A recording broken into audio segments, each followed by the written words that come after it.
Hello दोस्तों, नमस्कार। स्वागत है आपका सक्सेस इन हिंदी एकेडमी। देखिए दोस्तों, आज हम पढ़ रहे हैं मॉडल टेस्ट पेपर। जो मॉडल टेस्ट पेपर है ये है हमारा छठा। इससे पहले मैंने 5 डाल दिए हैं। जिसने नहीं देखे वो देख लेना, प्लेलिस्ट में सारे निरंतर मिल जाएंगे, ठीक है।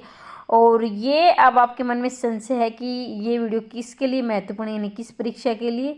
तो टीजीटी, पीजीटी, नेट, ये कोई भी जिसमें हिंदी साहित्य पूछा जाता है, केवीएस, एनवीएस, एडिटर प्लस भी, हरियाणा, राजस्थान, कहीं भी परीक्षा हो, ये सभी में प्रश्न आते हुए हैं। क्योंकि ये या तो प्रीवियस ईयर पेपर हैं, यानी प्रीवियस ईयर प्रश्न है, या फिर इनके पूछे जाने की संभावना है। ये बहुत ही महत्वपूर्ण सिलेक्टेड प्रश्न लिए गए हैं। तो ध्यान से देखें। आप सभी ने परीक्षा दी है और देखते ही आपको पता चल जाएगा कि कितने प्रश्न महत्वपूर्ण हैं। चैनल को सब्सक्राइब कर लें। अगर आप पहली बार आए हैं तो निःशुल्क क्लासें चली हुई हैं। ये पीडीएफ चाहिए तो टेलीग्राम से जुड़ना ना भूलें। ये पीडीएफ मैं टेलीग्राम पर शेयर कर दूंगी। उकार बहुला बोली मानी जाती है। अवधी, भोजपुरी, बघेली, छत्तीसगढ़ी की बोली मानी जाती है। उकार बहुला याद रखेंगे, बड़ा महत्वपूर्ण प्रश्न है। नकेनवाद किस काव्य धारा के प्रयुक्त हुआ है? तो ये हुआ है छायावादी काव्य, प्रतिवादी, प्रयोगवादी काव्य। इनमें से कोई नहीं। तो 92 का रहेगा आपका डी, क्योंकि नकेनवाद है, इसका दूसरा नाम है परपदवाद। परपदवाद भी इसका दूसरा नाम है, परपदवाद भी, या इसे प्रयोगवाद का भी एक भाग माना जाता है। मतलब स्पेशल प्रयोगवाद नहीं, इसका एक भाग है। इसे परपदवाद भी बोलते हैं। नलिन विलोचन शर्मा, यानी नलिन विलोचन शर्मा और केसरी कुमार नरेश, इन तीनों से मिलकर, इन तीनों के नाम से मिलकर आगे आगे का वर्ण मिलाकर ये नकेनवाद बना दिया गया है, ठीक है। और ये इसका दूसरा नाम है परपदवाद भी, ठीक है, याद रखेंगे। आगे चलते हैं। नई कविता का पत्रिका का प्रकाशन आरंभ हुआ। नई कविता पूछा गया है, ध्यान रखें। पत्रिका का प्रकाशन आरंभ हुआ। 93 का आपका उत्तर रहेगा ऑप्शन नंबर बी, यानी 1954 में इसका प्रकाशन आरंभ हुआ था, 1954 में, ठीक है। आगे बढ़ते हैं। निम्नलिखित लेखों में व्यंग्यकार कौन है? मोहन राकेश, मोहनलाल मिश्र, प्रभाकर बेड, बनारसी पांडे, बेचन शर्मा, उग्गर। तो इनमें से आपका 94 का आपका उत्तर रहेगा ऑप्शन नंबर डी। व्यंग्यकार कौन है भाई? पांडे बेचन शर्मा जो है व्यंग्यकार है। व्यंग्यकार मतलब कटाक्ष करना, किसी भी गूढ़ रहस्य की गहराई से जांच करना, यानी पड़ताल करके उसके व्यंग्य से अपनी बात को प्रकट करना। एक तरह से देखा जाए तो ये बुराई के खिलाफ आवाज़ उठाने होता है। अब देखना, इसका मिलान करना है आपको, ठीक है। तो मिलान करेंगे आप। क्या भूलूं क्या याद करूं, हरिवंश राय बच्चन। अब कलम का सिपाही रहेगा अमृत राय, ये जीवनी है। और ये क्या भूलूं क्या याद करूं, आत्मकथा हरिवंश राय बच्चन की। कलम का सिपाही जीवनी है, अमृत राय ने लिखी है। प्रेमचंद की जीवनी, अमृत राय इनके क्या थे, पुत्र थे। आवारा मसीहा विष्णु प्रभाकर ने लिखी है जीवनी, लेकिन ये शरत चंद्र के जीवन पर आधारित है। रसीदी टिकट अमृता प्रीतम। तो इस प्रकार से आप मिला लेंगे। ऑप्शन नंबर सी इसका सही उत्तर हो जाएगा। आगे बढ़ते हैं। सद्गति समास में समास होगा। तो देखिए 96 का आपका उत्तर रहेगा ए, तत्पुरुष समास। सद्गति में कौन सा समास? तत्पुरुष समास। और ये तत्पुरुष शुद्ध देख लेना, ऐसे लिखा जाता है। कई बार हम क्या करते हैं, जल्दबाजी में ऐसे लिख देते हैं, ठीक है। तो ये गलत रहेगा, ऐसे ठीक आएगा, सामने है। अर्जुनस्य वचन दयम, वाक्य में अर्जुनस्य का कारक है भाई, देखना है। इसका रहेगा आपका सी, यानी संबंध कारक। संबंध कारक में आते हैं का, के, की, इस तरह के शब्द आते हैं। और संप्रदान में के लिए आते हैं। अब ये मिलान वाला ही प्रश्न आ गया 98 का। आगे बढ़ते हैं। तो यहाँ देखेंगे आप, मिलान करना है। तमस रहेगा आपका, मैला आचरण रहेगा इसका फणीश्वर नाथ रेणु का। पहला आंचलिक उपन्यास है, 1954 में लिखा गया था। बलचनमा रहेगा, बलचनमा नागार्जुन की। तमस है यशपाल की। तो इस प्रकार से आपका 98 का उत्तर हो जाएगा बी। मिलान कर लेना, 98 का रहेगा बी। खेचर का पर्याय होगा, यानी पर्याय मतलब पर्यायवाची या समानार्थी आप कह लीजिए। तो 99 का आपका उत्तर रहेगा डी, इनमें से कोई नहीं। खेचर देखा जाए तो एक तरह से खेचर आकाश में चलने वाला तो नहीं होता, आकाश में चलने वाला नहीं होगा, आकाश में उड़ने वाला होता है, ठीक है। तो आकाश में चलने वाला नहीं, उड़ने वाला होता है खेचर। तो आगे बढ़ते, हिंदी शब्दानुशासन के लेखक है तो इसका आपका रहेगा किशोरी दास वाजपेयी। हिंदी शब्दानुशासन IMP है, सारे लग समझिए। तो बहुत बहुत महत्वपूर्ण प्रश्न है। अगर आपने ये 10 मॉडल टेस्ट पेपर देख लिए ना, तो मैं ये कहती हूँ कि एक प्रश्न पत्र आपका तैयार हो जाएगा, मतलब इन्हीं में से आपके प्रश्न आ जाएंगे। क्योंकि मैंने करवा दिए 5, आज ये 6ठा है। मैं लगभग कोशिश करूँगी कि आपके शायद मार्च का आपका एग्जाम है TGT PGT का, और मुझे लग रहा है कि जो बच्चा देख रहा है अगर उसने 10 देख लिए ना कहीं आपको एक प्रश्न पत्र आपका तैयार। बहुत ही महत्वपूर्ण प्रश्न है, लेकिन मैं बार बार बोलकर आपका समय खराब नहीं करना चाहती, क्योंकि आपका समय बहुत ही मूल्यवान है, इसलिए इसका सदुपयोग करें। जयशंकर प्रसाद के अधूरे उपन्यास का नाम है मंगलसूत्र है, तितली है, इरावती है, कंकाल है। तो 101 का रहेगा C। देखो भाई क्या है, तीनों ही तितली, कंकाल, इरावती जयशंकर प्रसाद की है, लेकिन इरावती इनका अधूरा। मंगलसूत्र किसका अधूरा है? प्रेमचंद का मंगलसूत्र अधूरा है। अब कई अभ्यर्थी ऐसे होंगे जो पहली बार तैयारी करेंगे, अब जो बार बार करें उनको तो ये रट गया प्रश्न, ठीक है। लेकिन मैं याद दिला दूँ, जैसे मंगलसूत्र पहनाया जाता है तो शादी के अवसर पर, ये सबको पता है, पति पत्नी को पहनाता है। तो कहते कि प्रेम में क्या है, मंगलसूत्र अधूरा रह जाता है। इस तरह से आप ट्रिक में याद कर सकते, प्रेम में क्या है, मंगलसूत्र अधूरा रह जाता है। नीर भरी नित पड़ती रहे तब उन्हें प्यास बुझाई, पंक्ति में कौन सा अलंकार है? अतिशोक्ति, विशेषोक्ति, विभावना, उपमा। नीर भरी नित ने तो प्यास में कौन सा अलंकार है? देखिए 102 का आपका उत्तर रहेगा B, विशेषोक्ति। विशेष उक्ति, नीर भरी पड़ती रहे तो उसने प्यास बुझाई में कौन सा विशेषोक्ति? अधैर्य का कवि किसे कहा जाता है? दिनकर, त्रिलोचन, अज्ञे, गिरजा कुमार माथुर। 103 का रहेगा दिनकर।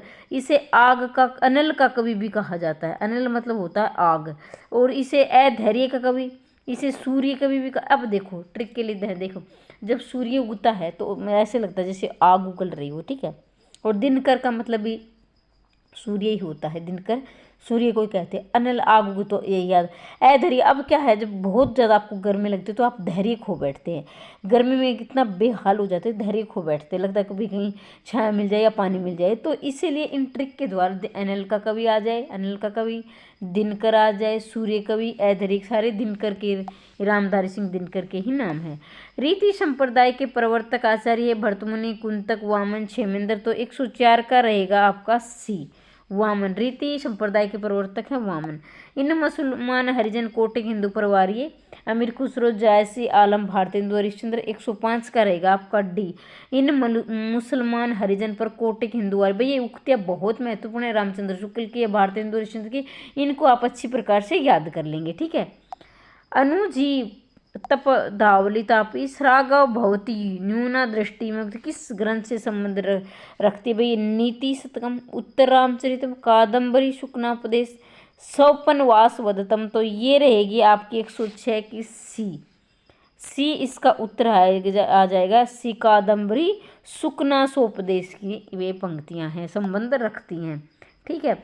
तो देखो भाई 107 में कौन सा उपन्यास राई मासूम रज्जा का द्वारा लिखित है? नूतन ब्रह्मचारी, आधा गांव, कालाजल, पुनर्वा। तो 107 का उत्तर रहेगा आपका B, आधा गांव किसका? राई मासूम रज्जा का है, ठीक है, याद रखेंगे। आंग्ल भाषा में लिखा गया हिंदी साहित्य का इतिहास, स्केच ऑफ हिंदी लिटरेचर के लेखक हैं द पादरी F.E.K, पादरी एडविन ग्रिब्ज, गासी देतासी, जॉर्ज ग्रियर्सन। तो आपका उत्तर होगा 108 का B, पादरी एडसन ग्रिब्ज। पादरी एडसन ग्रिब्ज ये है स्केच ऑफ हिंदी लिटरेचर के लेखक, ठीक है। और ये आंग्ल भाषा क्या है इनकी? आंग्ल है। और ये स्केच ऑफ हिंदी लिटरेचर ये क्या है? साहित्य है।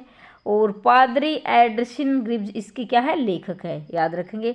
चंपू के 2 भेद। अब ये चंपू क्या होता है? चंपू होता है जिसमें क्या होता है, जैसे खंड काव्य, और इसमें गद्य और पद्य, यानी गद्य का मतलब जैसे कहानी, नाटक, उपन्यास होता है, पद्य मतलब जिसमें कविता, लेकिन दोनों को मिलाकर जो बनाई जाती है, गद्य और पद्य की जो रचना बनाई जाती है, गद्य और पद्य को मिलाकर उसे चंपू काव्य बोलते हैं, ठीक है।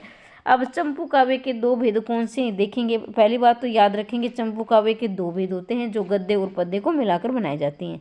अब तीसरा आपका प्रश्न रहेगा D, विरुद्ध, यानी विरुद्ध और कर्मक। विरुद्ध और कर्मक इसके हैं, ये 2 भेद हैं, याद रखेंगे। ये प्रश्न थोड़ा सा आपके नज़र में नया होगा, इसलिए आप नए और पुराने दोनों को साथ लेकर चलोगे तो आपकी अच्छी खासी तैयारी हो जाएगी। विरुद्ध और क्रमबद्ध, ठीक है। अंधेरे में कविता किसने लिखी है भाई? मुक्तिबोध, नागार्जुन, त्रिलोचन, धूमिल।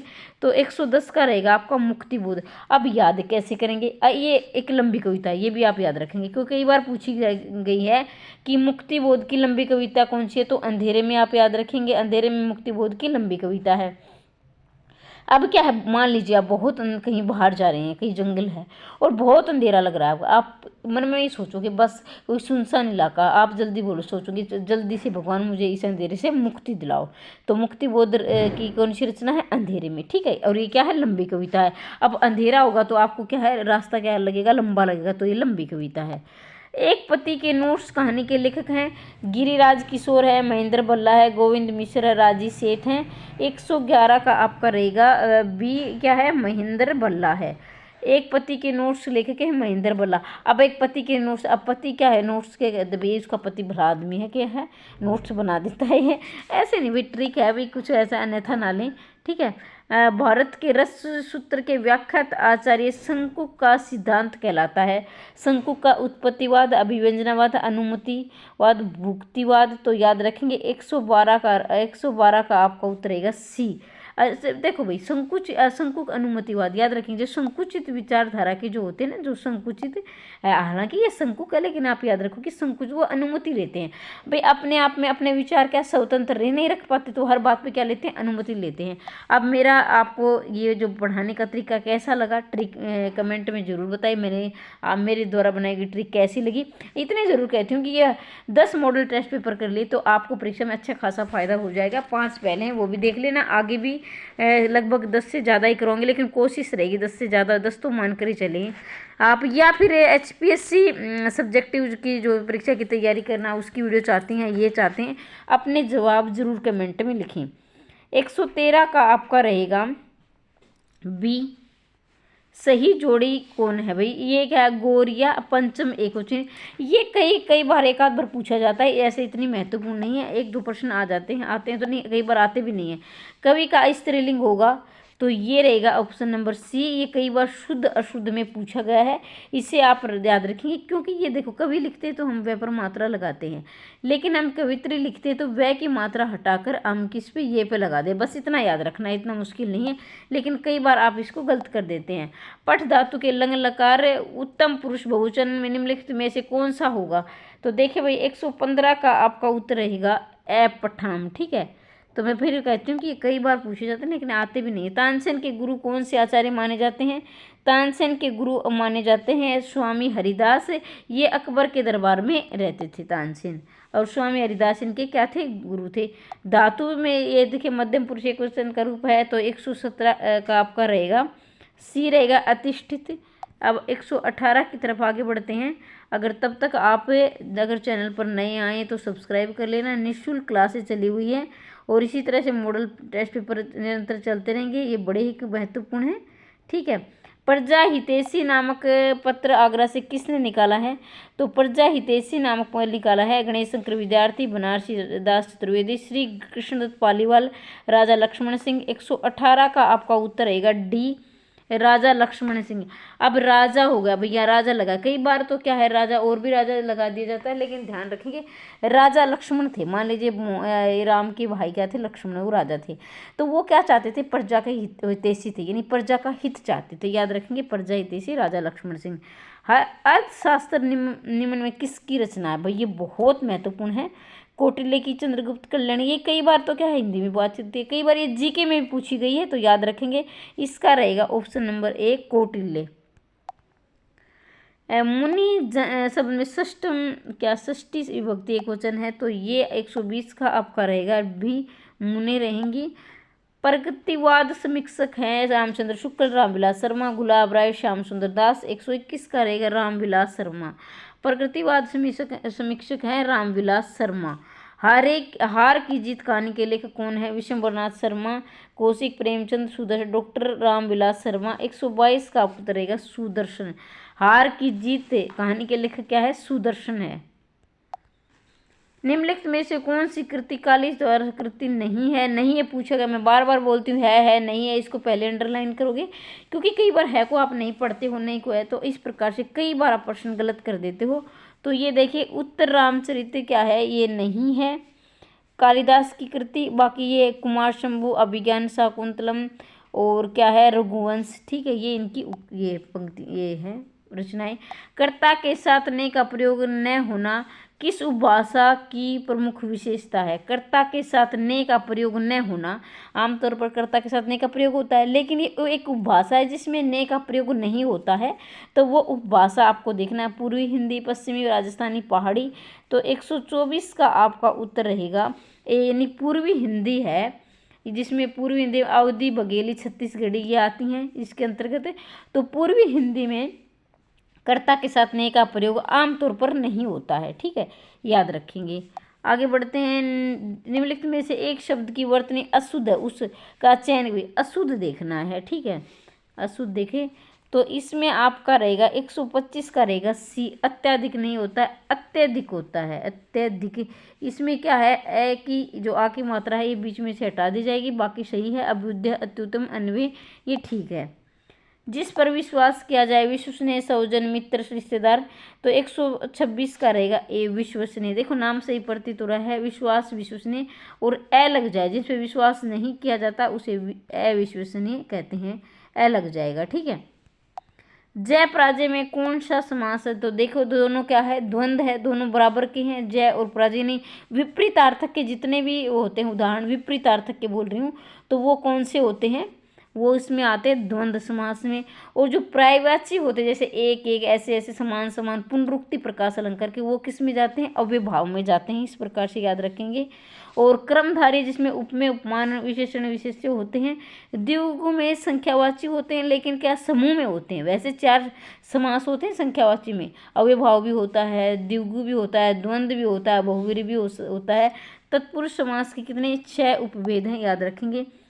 द्विवेदी युग का नामकरण किसके नाम पर पड़ा है? तो भाई याद रखेंगे 128 का सी, आचार्य महावीर प्रसाद द्विवेदी के नाम पर द्विवेदी युग का नामकरण पड़ा है। ये भी, और भारतेंदु युग का भारतेंदु हरिश्चंद्र के नाम पर भारतेंदु हरिश्चंद्र का नाम पड़ा है, ठीक है।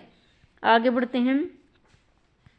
कबीरदास किस काव्य रूप का प्रयोग नहीं किया? कबीरदास ने किस काव्य नहीं किया है? देखो साकी शब्द रेमणे का किया है इन्होंने, ठीक है, छप्पे का नहीं किया है, तो 129 का आप पड़ेगा सी।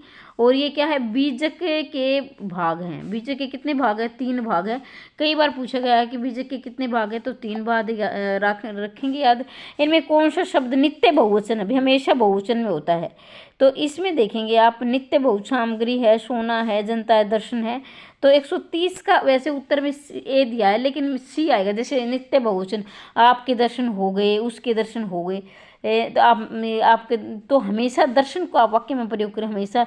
मेरे ख्याल से ना कि मैं 100% कहती हूँ कि सी आएगा, लेकिन उत्तर में इसका ए दिया था, ठीक है, तो ये इसका सी उत्तर होगा भाई। 131 का वेद वाक्य में कौन सा लकार है? तो 131 का रहेगा आपका ए। रूपावरा किसकी रचना है? तो रूपावरा 132 की रहेगी, अज्ञे की। रूपावरा किसकी? अज्ञे की है। और इसका पूरा नाम कई बार पूछा जाए, जो सच्चिदानंद हीरानंद वात्स्यायन अज्ञे, सच्चिदानंद हीरानंद वात्स्यायन अज्ञे, ये इनका पूरा नाम है। कई बार इंटरव्यू में भी इसे लिखवा कर देख लिया गया है। आलसियों का कोड़ा किसकी रचना है? लल्लू लाल की है, मुंशीदास की, सदल मिश्र, सितारे हिंद। तो 133 का रहेगा डी, सितारे हिंद। आलसियों का कोड़ा किसकी? सितारे हिंद की है। गुरु के लिए पीर शब्द का प्रयोग किस काव्य परंपरा में हुआ है? गुरु के लिए पीर का प्रयोग हुआ है सी, सूफी काव्यों ने, जैसे प्रेमाख्यान काव्य धारा के जो प्रवर्तक थे सूफी काव्य, तो उन्हें गुरु के लिए पीर का प्रयोग किया है, ठीक है। और संत काव्य धारा के प्रवर्तक थे कबीरदास, ठीक है, ये भी याद रखेंगे। अद्भुत रस का स्थायी भाव जिसमें क्रोध, उत्साह, जुगुप्सा, तो विश्व में अद्भुत का मतलब होता है विश्व में बड़ी हैरानी वाली बात, तो ये इसका सही उत्तर हो जाएगा। साहित्यलोचन कृति के रचनाकार श्याम सुंदर दास, लक्ष्मीकांत वर्मा, रामकुमार वर्मा, अशोक वाजपेयी। तो 136 का आपका रहेगा साहित्यलोचन, आपका रहेगा 136 का ए, श्याम सुंदर दास, ठीक है। आगे बढ़ते हैं। निम्नलिखित में से अष्टछाप के कवि नहीं है, फिर है नहीं, तो ये ध्यान रखेंगे अष्टछाप के बार बार प्रश्न आते हैं और ये मैंने ट्रिक के द्वारा अष्टछाप करवा रखा है। अब success in Hindi academy by नाम में सर्च करोगे तो अष्टछाप की ट्रिक आपके सामने आ जाएगी। एक बार देख ली तो कभी जिंदगी में नहीं भूलोगे। मल्लुकदास अष्टछाप के कवि नहीं है, बाकी सूरदास, नंदसार, छीत स्वामी ये सारे के हैं क्या हैं, अष्टछाप के कवि हैं। अवधि और ब्रजभाषा दोनों में रचना करने वाले, तो ये कई बार आया है। अवधि और ब्रजभाषा दोनों में इन्होंने बराबर रचना की, दोनों में बराबर इनका अधिकार था। तो 138 का तुलसीदास, जिसकी विनय पत्रिका भाषा किस में है, विनय पत्रिका ब्रजभाषा में है, और जिसकी रामचरितमानस क्या है, अवधि में। तो जहाँ पर राम लग जाए वो अवधि भाषा है, बाकी सारी क्या है, ब्रजभाषा में। राम लग जाए, ठीक है, मंगल और राम लगेगी वो अवधि रहेंगी। राम और मंगल, जैसे पार्वती मंगल, जानकी मंगल, रामलीला, नैछू, भैरव रामायण और क्या है, रामचरितमानस, ये सारी किसी में ब्रजभाषा में। विनय पत्रिका बाकी की सारी किस में है, ब्रजभाषा में है, ठीक है। काव्य शोभा करतारो धर्म गुणा, ये है किसकी पंक्तियां हैं भाई, ये आचार्य वामन की हैं और ये बड़ी ही महत्वपूर्ण है, बार बार पूछी गई, याद रख लेंगे। 140 की तरफ आगे बढ़ते हैं। विभानुभाव्य विचारी, विभानुभाव्य विचारी स्योगात्र रस निष्पत्ति, तो इसका रहेगा आपका आचार्य भर्तमुनि। और भर्तमुनि ने क्या है, प्रथम बार 11 रसों की व्याख्या की है, इन रसों का। और इन्होंने कितने रस माने हैं, 8 रस माने हैं, वैसे 9 रस माने गए हैं, वैसे टोटल देखा जाए तो 11 होते हैं, भर्तमुनि ने 8 माने हैं। और इसने क्या है, 10 ही गुण माने हैं, 10 ही दोष माने हैं, ये भी आप याद रखेंगे। भरत मित्र पत्र प्रकाशित होता है, भारत मित्र, माफी चाहती हूँ, भारत मित्र पत्र प्रकाशित होता है कलकत्ता से, पटना से, कानपुर से, दिल्ली से। 141 का रहेगा कलकत्ता से, भारत मित्र के कलकत्ता से प्रकाशित होता था। श्लेष अलंकार है भी, क्या है श्लेष, अर्थालंकार है, शब्दालंकार, उभयालंकार है। 142 का रहेगा शब्दालंकार है। तो देखो भाई, शब्दालंकार ये होते हैं, वो याद रखें। देखो इसमें भी स में ये आ रहा है और इसमें शब्दालंकार में भी ये रहा है, तो आप ये ध्यान रखेंगे। जो शब्दों के द्वारा काव्य में शोभा बढ़ाते हैं उसे शब्दालंकार कहते हैं, ठीक है। वैसे देखा जाए तो इसी प्रकार इनकी बनावट है, स की तरह है, ठीक है। दोनों जिस तरह से आप याद रख सकते हो वो याद रख सकते हैं। आल्ला और उदल नामक 2 वीर सरदारों की वीरतापूर्वक लड़ाइयों का वर्णन मिलता है। आल्ला और उदल, तो इसमें आप याद रखेंगे परमाल रासो, जिसे आल्लाखंड, जिसे आल्लाखंड भी कहा जाता है, ठीक है। और आल्लाखंड राजस्थान में एक प्रकार का गीत है भाई, जो उनके देहात का गीत है वो आल्लाखंड है। जो बार बार पूछा गया है कि आल्लाखंड एक प्रकार का गीत है, इसे आल्लाखंड भी कहा जाता है। और इसमें आल्ला और उदल 2 वीरों की वीरतापूर्ण लड़ाई का वर्णन किया गया है। ये जगनेक की रचना है, ये भी याद रखेंगे, परमाल रासो जगनेक की रचना है। 144 की तरफ आगे बढ़ते हैं। साधना गद्य काव्य किसने लिखा है, राय कृष्णदास, अज्ञे दिनकर, माखनलाल चतुर्वेदी। तो 144 का आपका रहेगा ए, राय कृष्णदास। मोर का पर्यायवाची शब्द है, तो ये पर्यायवाची बड़ा ही महत्वपूर्ण है, याद रखेंगे। इसका है कलापी, मोर क्या है, कलापी। शोकाकुल में समास रहेगा, 146 का रहेगा ए, शोक से आकुल तत्पुरुष समास, ठीक है।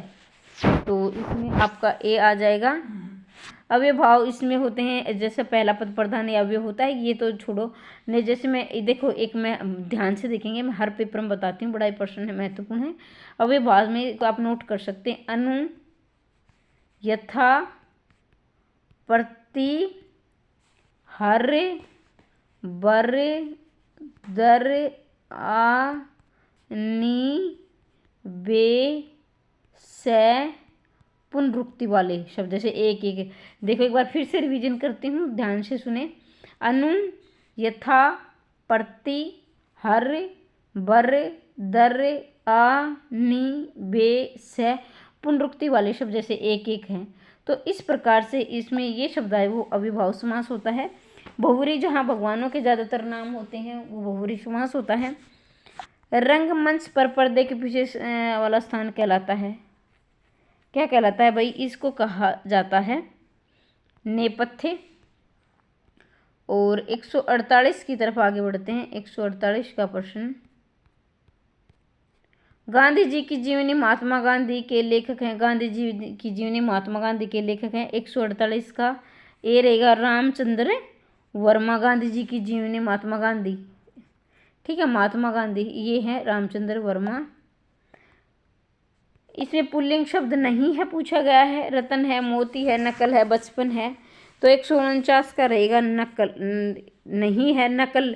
देखो रतन, मोती, आपको मोती, जहाँ ज़्यादातर शब्द ऐसे होते हैं जिसमें ई की मात्रा आती है वो स्त्रीलिंग होते हैं, ये इसलिए आपको कंफ्यूज करके दिया गया है। मोती, मोती बड़ा चमकीला है, मोती चमकीला है। तो इस तरह से ला आया है, तो वाक्य में प्रयोग करके देख लिया करो। आप सिर्फ शब्द या उसकी वर्णमाला पर मत जाना। बचपन बड़ा उसका नटखट है, मेरा बचपन बड़ा यादगार रहा, इस तरह वाक्य। रतन, रतन क्या है, बड़ा बहुमूल्य रतन है, लेकिन उसने नकल कर रखी है, वो नकल कर, तो इस तरह से वाक्य में प्रयोग करके देख सकते हैं। जयचंद प्रकाश के रचनाकार है, जयचंद प्रकाश के रचना रहेंगे सी भट्ट केदार। तो यहाँ से आपके लगभग 60% है वैसे तो, लेकिन मैंने कोशिश की है कि इसके इर्द गिर्द बनने वाले प्रश्न और भी करवाए हैं। और इसी तरह निरंतर क्लास चाहते हैं और पहली बार चैनल पर आए तो सब्सक्राइब कर लेना, क्योंकि मैं इस तरह निरंतर मॉडल टेस्ट पेपर आपकी प्रैक्टिस के लिए लाती रहूँगी। HPSC सब्जेक्टिव की क्लास भी जल्दी ही कल ही आने वाली है। अगर आप उसकी तैयारी कर रहे हैं तो कमेंट बॉक्स में अवश्य लिखें। वीडियो कैसी लगी ज़रूर बताएं। और मैं चाहती हूँ कि आप इसी परीक्षा में जो भी आप जिसकी तैयारी करें आपका चयन हो जाए। हमेशा हंसते रहिए, मुस्कुराते रहिए, दिन दोगुनी रात चौगुनी उन्नति करते रहिए। मिलते हैं अगली वीडियो में, तब तक के लिए जय हिंद, जय भारत।